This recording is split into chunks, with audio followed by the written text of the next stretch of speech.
नेता प्रतिपक्ष जी ने अपना वक्तव्य रखा और वो वक्तव्य जिसके कोई मायने ना राजस्थान की जनता से थे, ना उनका कोई सकारात्मक सोच था, ना उनका विकासोन्मुखी सोच था। उन्होंने अपना 40 मिनट का भाषण माननीय राहुल गांधी जी के इर्द गिर्द घुमाते रहे। नेहरू परिवार की चापलूसी और उनके बखान करने पर उन्होंने निकाल दिया।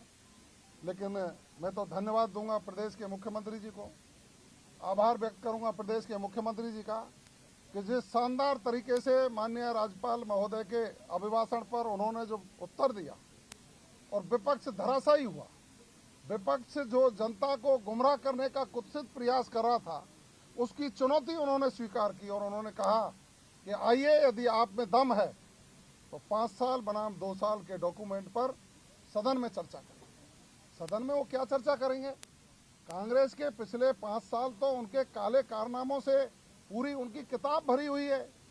भारतीय जनता पार्टी का शासन और प्रदेश के मुख्यमंत्री आदरणीय भजनलाल शर्मा जी ने 2 वर्ष में इतना विकास कराया कि वो 5 साल क्या, वो 10 साल भी जोड़े तो नहीं करा पाए। चाहे हम युवाओं को रोजगार देने की बात करें, चाहे महिलाओं के उत्थान की बात करें, चाहे किसान को समृद्ध करने की बात करें। किसान सम्मान निधि में 5 वर्ष में 12,000 करने का उनका संकल्प, जिसको 1.5 गुना तो कर ही दिया, 9,000 कर दिया। और हमारा संकल्प है हम उसको 12,000 करेंगे। माननीय मुख्यमंत्री जी का ये सोच, गरीब कल्याण की योजनाएं धरातल पर लाकर गरीब के उत्थान की बात माननीय मुख्यमंत्री जी ने अपने प्रत्युत्तर में कही है। निश्चित रूप से राजस्थान विकास की गति दौड़ रहा है। आज राइजिंग राजस्थान का एमओयू धरातल पर आ रहे हैं, काम हो रहा है। विपक्ष के पच नहीं रहा, और पच नहीं रहा तो बीच बीच में देखा होगा माननीय डोटासरा जी की जो स्प्रिंग लगी हुई है, वो बैठते ही नहीं है, बार बार खड़े हो रहे थे, बार बार खड़े हो रहे थे। और तब माननीय मुख्यमंत्री जी ने कहा कि आप अपने गिरेबान में झांक करके देखिए, आपने पिछले 5 वर्षों में राजस्थान को किस तरह से 50 साल पीछे ले गए।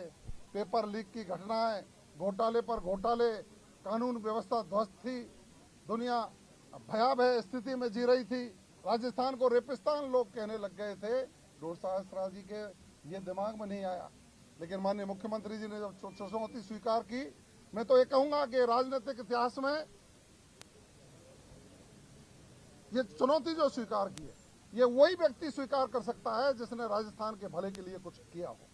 वरना तो राजनीतिक क्षेत्र में लोग हमने चुनौतियों से बचते भागते हुए देखें। माननीय मुख्यमंत्री ने चुनौती स्वीकार की है। मुख्यमंत्री जी की चुनौती स्वीकार करने पर जिस दिन बहस शुरू होगी ना, कांग्रेस के लोग सदन को छोड़ के भागते नजर आएंगे। मैं ये कहना चाहूंगा कांग्रेस के साथियों को, आइए, माननीय भजनलाल जी के नेतृत्व में राजस्थान विकसित राजस्थान के संकल्प को पूरा करने की यात्रा को आगे बढ़ा रहा है। आप भी सहयोग करिए। यदि थोड़ी बहुत भी आप में जनता के प्रति सोच है तो सकारात्मक रुख अपनाइए और विकसित राजस्थान के संकल्प को पूरा करने में सहयोग करिए।